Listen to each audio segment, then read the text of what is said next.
The sensory analysis of honey, how to taste and appreciate honey.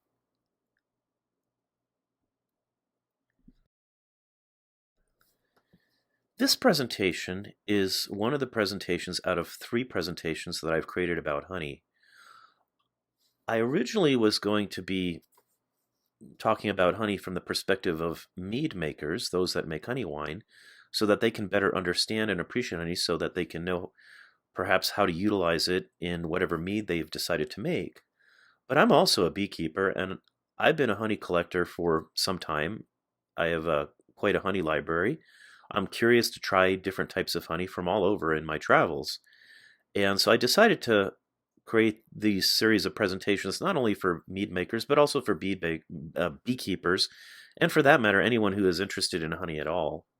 The first presentation is about honey itself, and the third presentation will be a description of various honey varietals. This presentation today is how to taste and appreciate some of the honey that we might come across. Well, let's get started with our presentation. Well, why taste honey? Well, obviously, it is something that is delicious. I enjoy tasting honey, in my tea or on toast, using it for cooking. So simply out of personal enjoyment. Now we're talking more about how to taste honey in a more thoughtful, mindful way, so that we can describe that honey to others who might want to try it. Uh, it can also, by tasting honey, we can help determine what floral sources, which flowers did the bees fly to gather the nectar to make that honey. It can help us identify any issues that might have happened. If that honey was overheated or burnt, you certainly can taste that. And by tasting a smaller sample first, you can decide, do I want to spend the money on buying a larger amount of this honey? You can help determine where you might use that honey, whether it's in cooking or making mead or anywhere else. It can help you judge the honey if you are judging honey, say, in a competition. And then if you happen to be a mead judge, it'll help you be a better judge of that mead that had been entered in that competition. I have sat at judging tables where some of the judges, the mead judges, were a little bit confused about how they should have scored that entry because they had never had the specific type of honey that mead had been made out of. If they had had an example of that honey previously, they would have it in their mind and they would know whether or not that was a good example of that mead or not made with that honey. So what is sensory analysis? We also call it organoleptic evaluation. Basically, it's using our senses of sight, smell, taste, and touch to evaluate a product or a sample. The sample being evaluated can then be described based on how it looks, what does it smell like, what does it taste like, and what's your overall impression. Some examples of sensory analysis include wine tasting, either for enjoyment or maybe in a competition, or perhaps a business decided to test out the market first with some consumers to see if the product will be well received or not. And basically, sensory analysis can be thought of as tasting, appreciating, and describing in a mindful way. Some of the characteristics that we think about and we write down uh, are these different characteristics: background information. Where did that honey come from? What if it's a monofloral, unifloral honey? Which flowers? What is the floral source? What region, what country did it come from? And then when was it harvested? For example, honey in the spring can be quite different than honey harvested in the late summer or fall, even though the beehives might be in the exact same location. What does the honey look like? Its color, clarity, is there any crystallization? What does it smell like? What does the aroma remind you of? And then finally, what is the flavor? How does it taste like? What is the length of mouthfeel? What is the texture when you're tasting it? And then, are there any defects? Did the honey begin to ferment? Was it overheated and burnt? Or did it pick up any other off flavors from the environment? These are all things that you would be looking for when you're tasting a honey sample. So, how do you taste and describe honey? Now we're talking about tasting in a mindful way for sensory analysis. I mean, you can just try it and you say, "Oh, I like it," or "No, I don't like it." But that's really, that's a very simplistic way. That's how many people taste food or anything else. But that's a sort of a simplistic way, and we're really trying to get beyond that when we're doing a more mindful way of tasting. For one, you don't want to have any food or beverage. You don't want to smoke or drink anything other than water for 30 minutes or more, because you don't want any off flavors, remnant in your palate that might be affecting how you actually taste. You try to avoid toothpaste, mouthwash. Don't wear any perfume or cologne. It not only can distract your own sense of smell, but also others around you. And in order to avoid palate fatigue, we try to minimize the number of samples tasted, maybe seven or even less.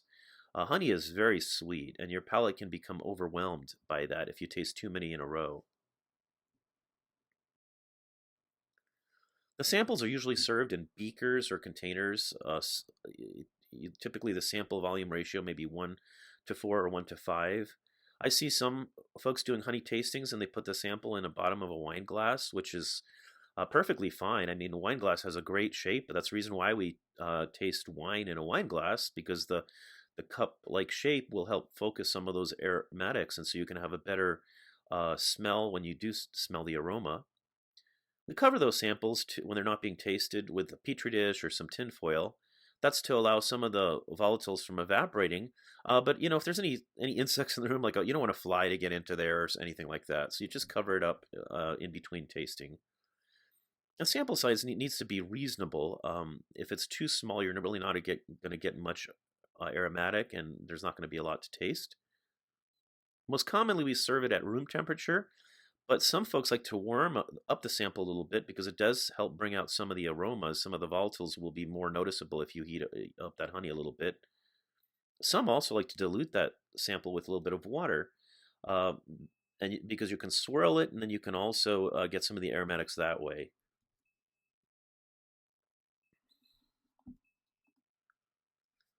So first, the sample is smelled to evaluate the aroma. The sample is smeared on the side of the serving container so that you have more surface area and you can have better evaporation of some of the volatiles. If it's a sample that you dilute in water enough, it can be swirled for several seconds before smelling for the same reason. You take a sniff from the edge of the glass and then down within, and then about 10 or 20 seconds later, you take another sniff. Sometimes you can pick up things on the second sniff that you did not pick up the first time, which is why we do multiple sniffing of the sample. Next, the sample is tasted. A small quantity is tasted using a little spoon, and then you allow it to dissolve in your mouth before you slowly swallow it. And as you're doing so, you're thinking about what elements of flavor you're appreciating. What does it taste like? You'll get some aromatics coming in from the sample that's in your mouth. What is the aftertaste, finish, any other mouth sensations? You give it a minute or two to elapse before you take a second taste. This allows you to pick up anything that you may have missed on the first taste. Before you move on to the next sample, it's ideal to cleanse your palate with water, maybe some plain crackers, and wait a few minutes. Like I said, honey is very sweet, and it's very easy to get palate fatigue if you try to go through samples too quickly. And also, if you have any lingering aftertaste from the previous sample, that might affect your impression of the next sample that you're about to taste. I just want to make a little comment about, again, serving a sample. I've seen farmers markets where beekeepers were offering a little taste with a toothpick, or even beekeeping clubs, they would offer toothpicks to taste the honey. You'll get a little bit of, taste with that, but you're not going to get the full appreciation of all the different characteristics of that honey. You need a much larger sample to taste. I was at a farmer's market many years ago down south, and there was a gal, a beekeeper, offering what she said was sourwood honey. And I love that sourwood. It's one of my favorite honey varietals. And I wanted to know if it was a good example of that before I bought some. And so I grabbed about 3 or 4 toothpicks so I could get a better dollop to put in my mouth. And then I picked up one of the jars and I started sniffing it while I was tasting the honey in my mouth. And she made some comment about that, and which was a little annoying. And I told her, I said, I'd get a good sample, a taste of this before I'm going to pay a premium. And as it would turn out, it wasn't a very good example of sourwood. I would call it wildflower with maybe some subtle sourwood notes, and I ended up not buying that honey. A better way of doing a honey tasting is to use a little spoon, maybe the ones that you would get for tasting little samples of ice cream or something like that. And then as we go through smelling and tasting the honey, we write down these six characteristics, our impressions, and what we think as we are tasting and appreciating that honey. And there's different types of sheets you can use. You can make up one of your own with all of these. This is a form, a sensory description form from the International Workshop of Honey Sensorial Analysis, basically having all the different characteristics of aroma and flavor. Another one, this is from the book Honey for Dummies, a similar type of uh, tasting note sheet that you can print out. So something like either of these two is how you might want to do it. What does it look like? What does it smell like? What does it taste like? What's the texture? And then what's your final impression?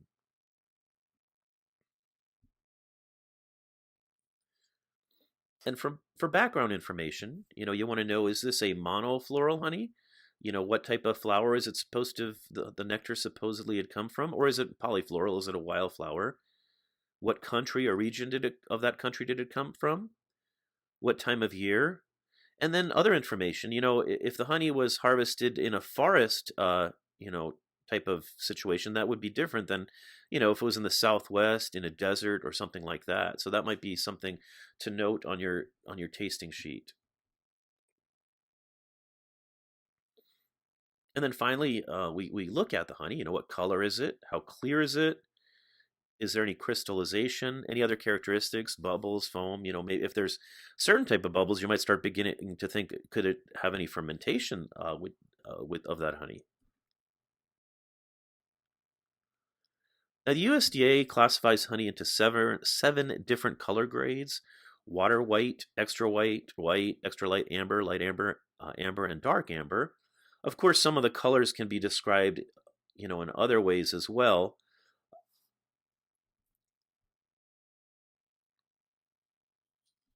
We use the Fun scale. It was traditionally an amber colored glass, which varied in color from lightest to darkest. And you put a little sample of that honey into another cell of the same size and shape, and then you compared, where did it fit along that scale, and then it was marked as millimeters, millimeters fund. More recently, we're using a chart. This is the Jack scale of honey. These are, you can kind of put them out and put your honey sample there to see where it fits. Or if you want to be fancy, there are colorimeters, photometers that can actually measure give you a number of where that fits.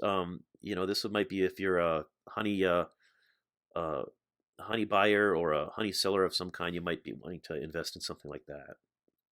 But for most of us who are beekeepers or mead makers, we can simply take a look at it and get a general idea of where that honey fits in regards to appearance. And then also there can be other, some honeys can be like an extra white but have a yellowish green tone. Other honeys might be amber with a reddish tone. So you can also comment further on, different notes of the, different tones of that honey within these color descriptions. Crystallization. As all beekeepers know, all honey has the potential for crystallization, and it's perfectly natural. Some honeys crystallize very quickly, canola honey very quickly, and others, not for a few years or practically never. Something like Tupelo and others, it's very rare or takes a very long time for it to crystallize, if at all. Basically, crystallization is due to the formation of glucose hydrate crystals, which is why the higher the glucose content of the honey, the more likely it is to crystallize. The crystallization can be coarse or it can be smoothed. Some beekeepers make what we call creamed honey. It's a controlled form of crystallization using very small crystals, which results in a smooth texture that a lot of people really like, including myself. We look for bubbles or foam. Now, some bubbles can be natural. If you're processing the honey and it dripped a long way out of the extractor, you can get some foam like this. It goes to the top and can be removed. But you do worry about the possibility for fermentation. If the crystallization was in layers, like some of these jars of honey, the layer that is still liquid can actually develop a higher moisture content. And if the honey itself was already borderline, that could be enough to allow fermentation in the liquid portion. And typically, fermentation in honey itself is not a good thing. It's not like you're making mead. These are not necessarily the best yeast that we really like. And so, a lot of times, the fermentation in the honey is not necessarily a positive thing. Okay, you've talked about, and thought about how the honey looks. Now, let's talk about how it smells. What is the aroma? Is it subtle, mild, moderate, strong, persistent? And then what do the aromas remind you of? This is one of the hardest things. When I began learning how to judge mead, we describe the mead, in some of these categories. But how do you decide? It's floral, but is it more like jasmine or is it more like rose or, and so that's was always one of the more challenging things.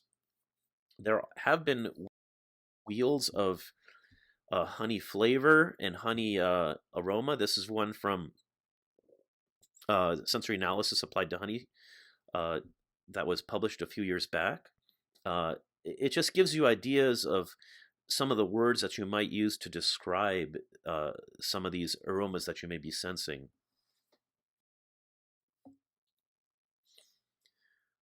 But again, let's say that I smell something and I think it's like lilac, and you disagree. You think it's more like hyacinth. That's perfectly fine. Our perception are all different. We each have individual sensory abilities. Some of us are super tasters and super smellers, and others, like myself, are more average. Life experience also plays a role. Some people have decreased ability to sense, and if somebody's a nosemic, they can't smell at all. Then that's going to be tough because they're going to be missing out on a lot of the aromas, which are a large part of the flavor, of anything that we're tasting or eating. But you kind of just think, if it's fruity, what kind of fruit? Is it a dark fruit? Okay, and then what kind of dark fruit? And as you go through and write down some of these thoughts, again, it's not necessarily right or wrong. Two different people might have two different ideas on what kind of fruitiness they're picking up or perceiving. And that's why when we're judging mead in a competition, we'll discuss that.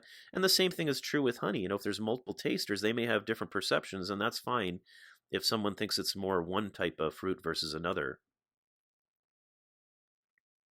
We think about fresh, refreshing tastes, or if it's more warm, some of the, you might get molasses or burnt sugar, or it might be more caramelized. Sometimes warm spice can come out in some of these. And finally, some honeys can have woody or earthy notes, nuttiness. Animal or funky doesn't sound very pleasant, but some honeys, classically Phagopyrum buckwheat, eastern or common buckwheat, can have barnyard, horse sweat notes. This doesn't sound very pleasant, and it's probably not something that the honey that I would put in my tea, but it can make a very wonderful mead with that type of strong flavored honey. So it's really all about personal preference. And other aroma characteristics we may be picking up, vegetal, herbaceous, chemical, or spoiled. Some honeys can go bad. That it's a myth to say that honey cannot go bad, and I cover that in my other presentation all about honey. But these are all aroma notes that you might pick up when you smell it.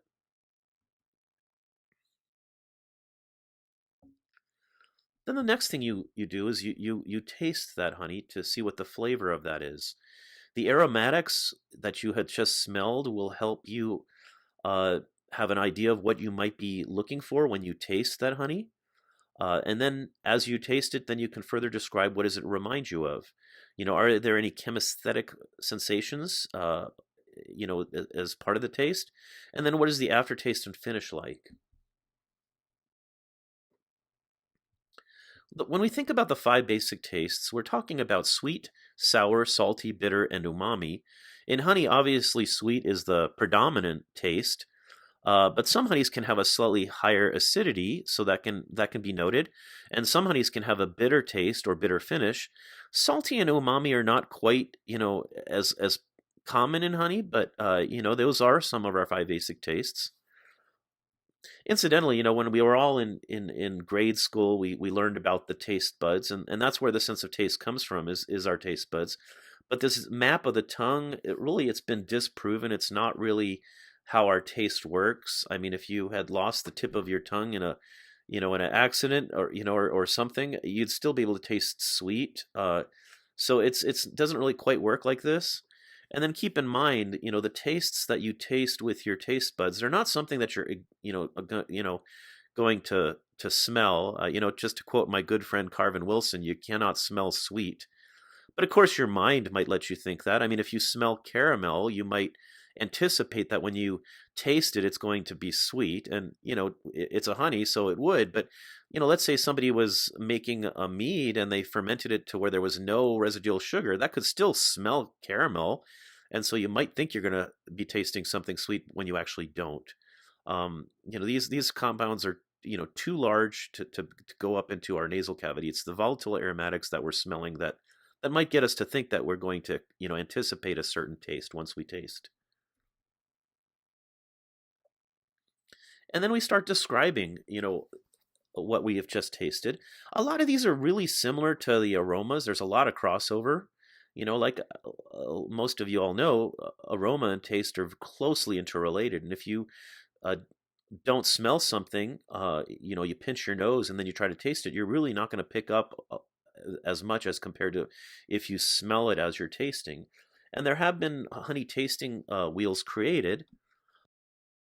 This one I really like a lot. It's available at UC Davis. If you notice, it's a little fuzzy, and that's on purpose. I don't want you taking a screenshot and then using it without going and getting that tasting wheel, that honey flavor wheel. The reason is, UC Davis has done a lot of work. I really am very grateful to Amina Harris and her colleagues over there for what they've done for honey and for mead, and it's part of fundraising for them. So you can just get on their website and buy yourself some honey flavor wheels. They're kind of fun to have if you're doing a honey tasting, say, as part of a beekeeping club or something like that. And they give you ideas on what words you might want to use when you're describing the flavors that you're tasting. Chemisthetic sensations. So basically, these are flavor sensations that are independent of our sense of taste as per the taste buds. Basically, they're being sensed through the trigeminal nerves. And so the five that we really think about is there a cooling sensation, like mint or maybe menthol? Is it hot, spicy hot like hot chili peppers?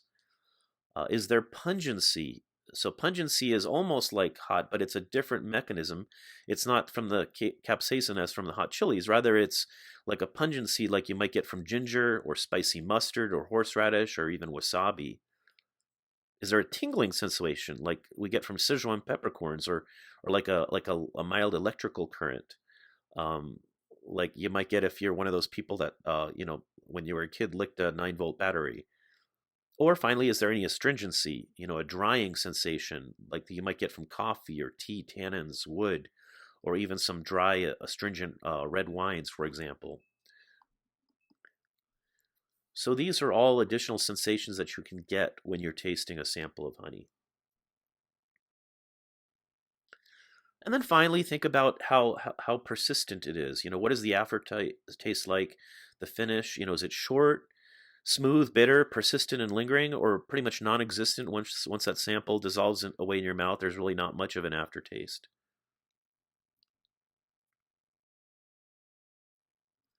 And while you're tasting, think about texture and mouthfeel. Is it smooth? Is it thin, watered down? Is it thick, viscous, firm, grainy, crystallized? If crystallization is present, what is it like? Is it coarse or is it fine? Is the crystallization evenly distributed or is it in large lumps or layers?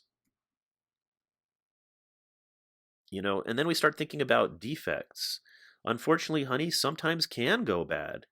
If it's been too high in moisture, it can have spontaneous fermentation.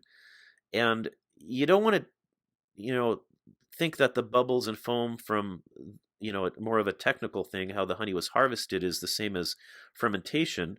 If you see large bubbles throughout the honey, or if there's layers where there's partial crystallization and there's bubbles in the liquid layer, and now you smell it and it's got a yeasty or sour aroma, that can all be clues that the honey started to ferment on you.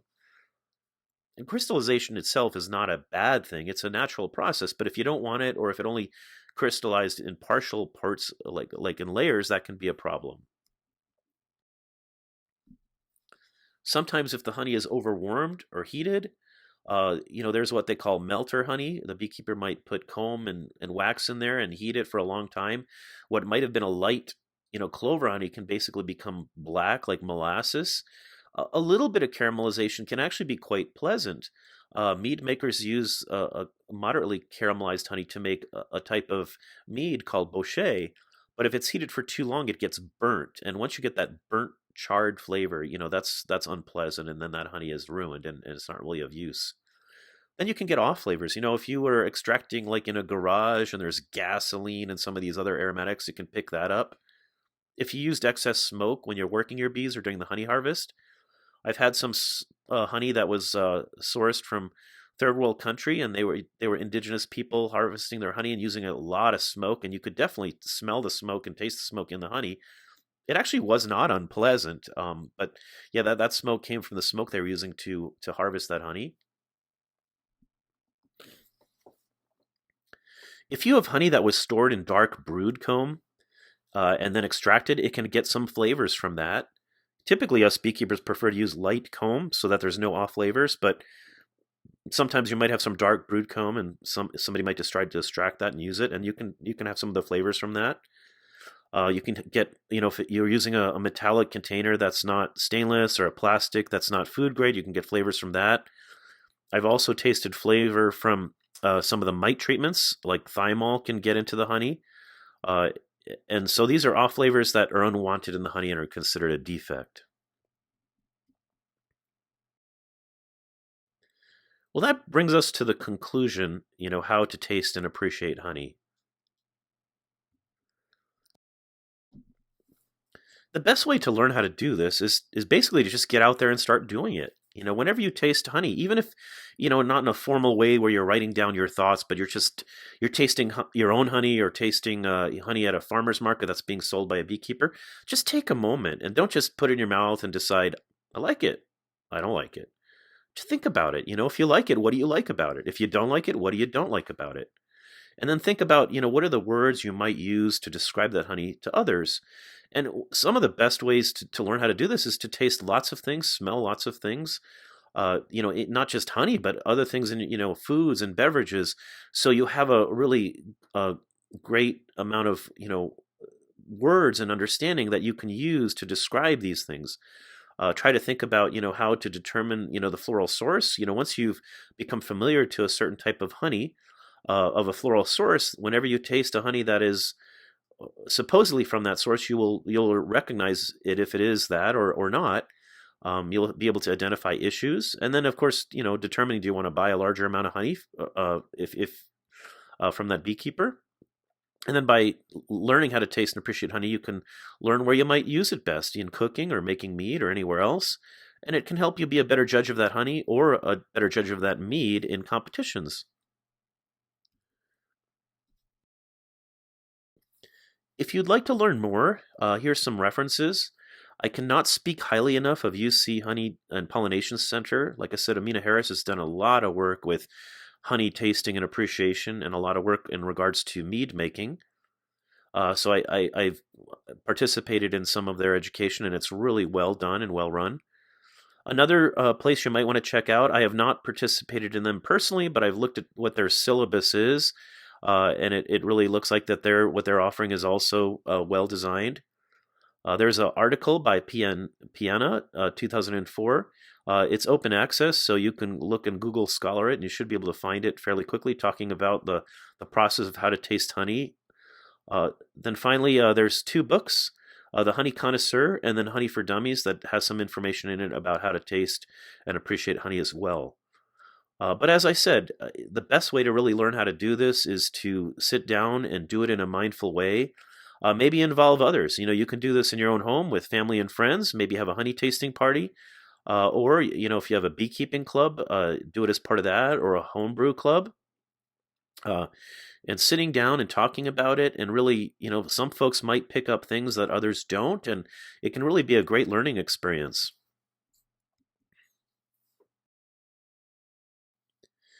And with that comes the end of the presentation. I hope you find all the presentations on my mead making channel on YouTube, The Art and Science of Mead, and also on my beekeeping channel, Canyon Rim Honeybees, to be useful and helpful. Thank you so much.